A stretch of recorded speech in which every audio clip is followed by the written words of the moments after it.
Les joies de vivre, un voyage à travers l'art de l'existence par Horizon Souhaite Marden. Vivre aujourd'hui, ici et maintenant. Heureux l'homme qui peut appeler aujourd'hui sien. Dryden. Si un habitant d'une autre planète visitait notre pays, il penserait sans doute que nous sommes tous en route vers une destination future, comme si le présent n'était qu'une halte provisoire. La plupart d'entre nous fixent leurs yeux sur un horizon lointain, convaincus que le bonheur viendra demain, quand la fortune sourira, quand la maison sera achevée, quand les tracas auront disparu. Pourtant, demain reste toujours demain. Nous ressemblons à des enfants courant après un arc-en-ciel, croyant que l'or se trouve au bout, alors que la beauté est sous nos pieds. Le véritable art de vivre commence par une décision simple, extraire la joie de chaque instant, même imparfait. Un fermier sage disait « Ce n'est pas la pente de la terre qui compte, mais la pente de l'esprit. Le bonheur ne dépend pas des circonstances, mais de notre capacité à trouver la lumière dans l'ordinaire. Les abeilles, par exemple, savent tirer le miel des fleurs les plus modestes. Pourquoi ne pourrions-nous pas, nous aussi, transformer nos routines en source de douceur? Chaque matin, engageons-nous à vivre pleinement la journée qui s'offre. Oublions les erreurs passées, les regrets stériles. La nature, tel un médecin bienveillant, guérit nos blessures si nous lui en laissons le temps. Hier est mort, demain n'existe pas encore. Le seul moment qui nous appartient est maintenant. Devenir un professionnel de la vie. Celui qui règne sur lui-même est un monarque plus puissant que les rois couronnés. Sir Thomas Browne. Nous passons des années à maîtriser un métier, mais combien d'entre nous apprennent à maîtriser l'art de vivre? Notre corps et notre esprit sont des machines bien plus complexes qu'une locomotive ou une montre. Pourtant, nous les négligeons. Imaginez confier une automobile de luxe à un conducteur ignorant.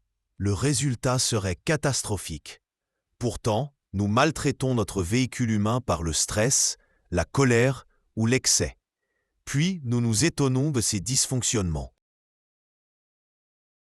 Un professionnel de la vie cultive l'équilibre. Il sait que les émotions toxiques, peur, jalousie, anxiété, brûlent les cellules nerveuses comme un feu dévorant. Il apprend à dompter sa voix, son regard, ses gestes, car même le ton utilisé influence l'harmonie autour de lui. Une voix douce apaise, un sourire forcé finit par devenir sincère. L'histoire de cette femme âgée qui réapprit à sourire devant un miroir en est la preuve. Éclairez vos yeux de l'intérieur et le reste suivra.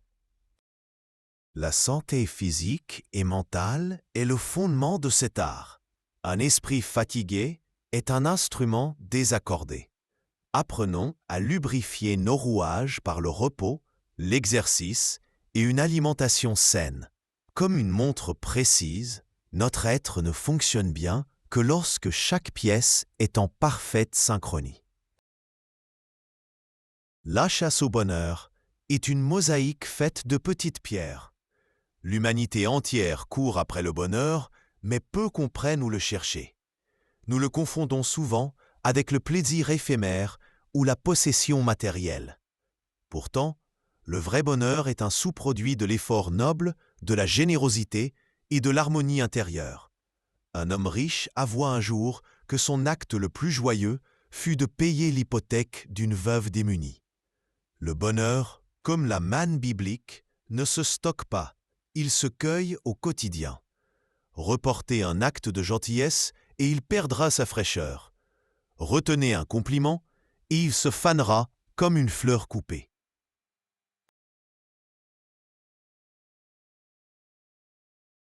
Le secret réside dans l'altruisme. Le bonheur naît du don, pas de la possession, disait Emerson.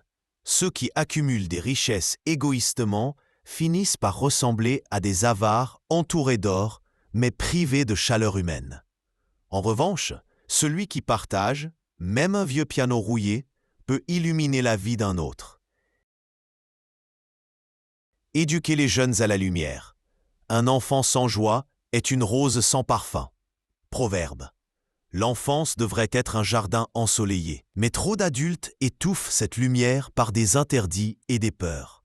Une nurse apprit à Oliver Wendell Holmes à détourner son attention de la douleur vers la beauté, forgeant ainsi son optimisme lifelong. À l'inverse, un enfant constamment réprimandé, ne rit pas trop fort, deviendra un adulte anxieux, incapable de savourer la vie.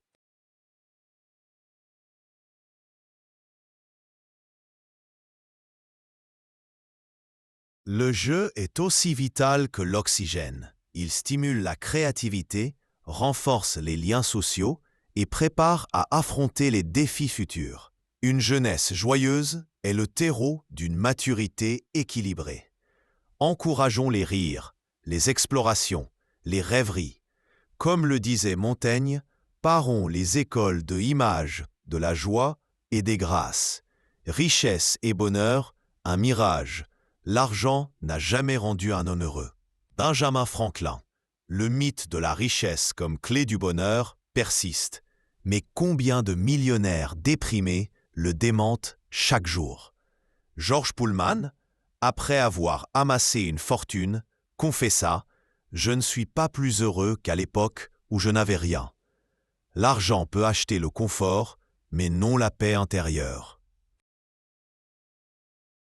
La véritable richesse réside dans ce que l'on est, non dans ce que l'on a. Whittier, le poète, vécut modestement, mais son héritage spirituel vaut plus que des palais.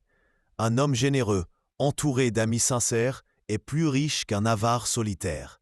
Comme le disait un artisan, « Je préfère réussir ma vie que réussir dans les affaires. » Savourer sans posséder. Le paysage appartient à celui qui sait le voir. Un marquis français, ruiné, trouva le bonheur en se promenant dans les jardins de Versailles, s'imaginant en être le propriétaire. De même, nous pouvons tous nous approprier la beauté du monde sans titre de propriété.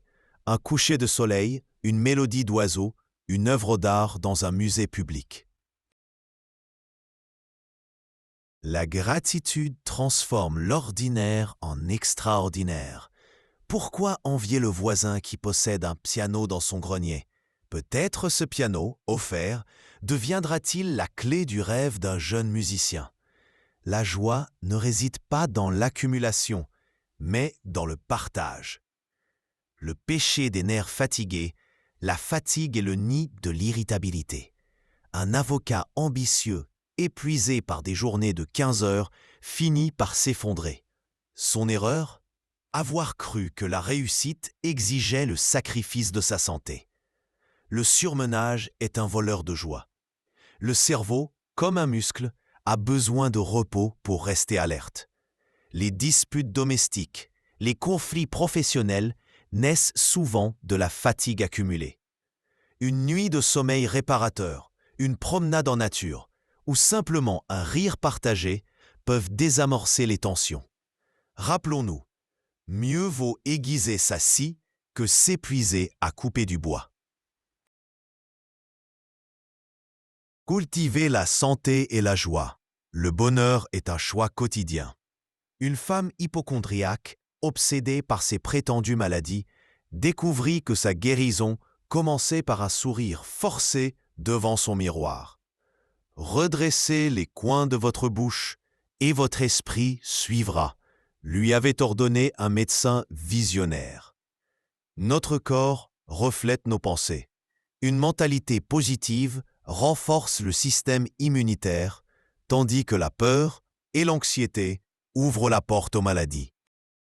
Apprenons à remplacer les images mentales sombres par des paysages ensoleillés. Comme le disait Emerson, l'homme est ce qu'il pense toute la journée. Les joies de l'imagination est le passeport pour des mondes invisibles.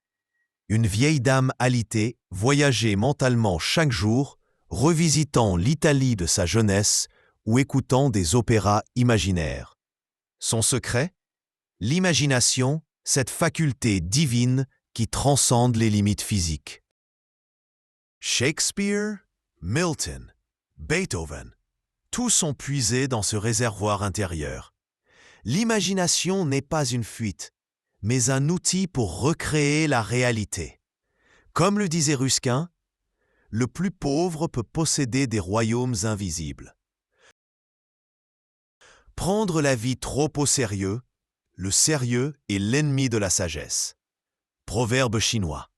Un sermon pessimiste assombrit les cœurs, tandis qu'une blesse bien placée peut illuminer une journée. Le rire est un médicament gratuit. Un homme d'affaires stressé découvrit que jouer au golf avec des amis doublait sa productivité.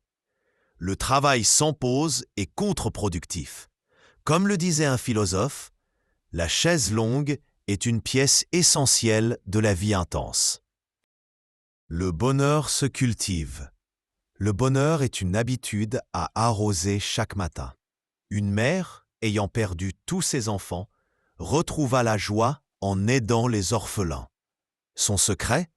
Choisir délibérément de se concentrer sur l'amour plutôt que sur la douleur. Le bonheur n'est pas un don du ciel, mais une discipline. Commençons chaque journée en cherchant une raison de sourire. Un rayon de soleil, un mot gentil, une tasse de café parfaite. Comme le disait Ella Wheeler Wilcox, « Parlez de bonheur, le monde est déjà assez triste. » Les joies de l'amitié, un ami est un cadeau que l'on se fait à soi-même. Emerson. Un avocat ruiné fut sauvé par l'ami qui le cherchait chaque nuit dans les bas-fonds, refusant de l'abandonner. L'amitié véritable survit aux épreuves, aux erreurs, aux années de silence. Cultivons ces liens comme des jardins fragiles. Un mot encourageant, une écoute attentive, un cadeau modeste. Ces gestes simples tissent des liens éternels. Comme le disait Cicéron, la vie sans amis est un ciel sans étoiles. Le drame du bonheur reporté. Demain est un voleur qui ne vient jamais. Un homme consacra sa jeunesse à amasser une fortune, promettant de vivre plus tard. À 60 ans, il découvrit qu'il ne savait plus apprécier ni l'art, ni la musique, ni l'amitié. Son erreur ? Avoir cru que le bonheur pouvait être stocké comme de l'or. Vivre aujourd'hui ne signifie pas négliger l'avenir, mais ne pas sacrifier le présent à un futur incertain. Comme le disait Sénèque, ce n'est pas que nous avons peu de temps, c'est que nous en perdons beaucoup. Les joies intellectuelles et esthétiques. Un livre est une fenêtre ouverte sur l'infini. Victor Hugo. Un fermier illettré, émerveillé par un roman de Richardson, fit sonner les cloches de l'église à la fin heureuse de l'histoire. Les livres, ses amis silencieux, offrent des voyages sans billets, des conversations avec les génies disparus, des leçons de courage et d'espoir. L'éducation est la clé de ces trésors. Un esprit cultivé trouve de la beauté dans un brin d'herbe, une mélodie dans le vent. Comme le disait Agassiz, le monde entier est un laboratoire pour celui qui sait observer. La lecture rend l'homme complet. Une bibliothèque est un royaume portatif. Montaigne. Les livres sont des antidotes à la solitude, des guides dans les ténèbres. Bunyan, emprisonné, écrivit Le voyage du pèlerin, preuve que les murs ne peuvent enfermer l'esprit. Choisissons des livres qui élèvent, inspirent, questionnent. Comme le disait Gladstone, les livres sont des amis qui ne demandent qu'à servir. Épilogue, l'art de la joie. La vie n'est pas d'attendre que l'orage passe, mais d'apprendre à danser sous la pluie. Proverbe. Les joies de vivre ne sont ni compliquées ni lointaines. Elles résident dans l'attention au présent, la gratitude pour les petites choses et le courage de choisir la lumière malgré les ombres. Cultivons notre jardin intérieur avec la même passion que nos ambitions extérieures. Car, comme le disait Marden lui-même, Le paradis est ici ou nulle part. Fin.